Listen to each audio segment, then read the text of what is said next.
Le garçon retira l'élastique des cheveux de la fille, et à la seconde suivante, son ventre se mit à lui faire mal, la douleur s'intensifiant peu à peu. Il comprit alors que quelque chose n'allait pas du tout, et se précipita aussitôt hors de la classe. C'est à ce moment-là qu'il réalisa que son pouvoir surnaturel venait de s'éveiller. S'il mangeait quoi que ce soit qu'une autre personne avait touché, cette personne perdait immédiatement connaissance. Le lendemain, alors qu'il réparait son vélo, il fut choqué de voir une profonde entaille sur sa main se refermer d'elle-même. Cela le rendit extrêmement heureux, et il courut en parler à sa mère, mais elle ne le crut absolument pas. Alors le garçon prit un briquet et mit le feu à sa main. De la fumée s'en échappa, mais il ne ressentit aucune douleur. Le lendemain, à l'école, un tyran l'arrêta et lui demanda comment il avait osé toucher sa déesse.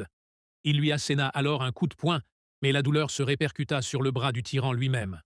Pensant que ce n'était qu'une illusion, il frappa de nouveau, mais une fois encore, la douleur fut pour lui. Pris de colère, il saisit alors une planche de bois et frappa le garçon, mais le coup se retourna contre lui et le sang se mit à couler de sa tête. À cet instant, le tyran comprit que la situation était terrifiante et s'enfuit précipitamment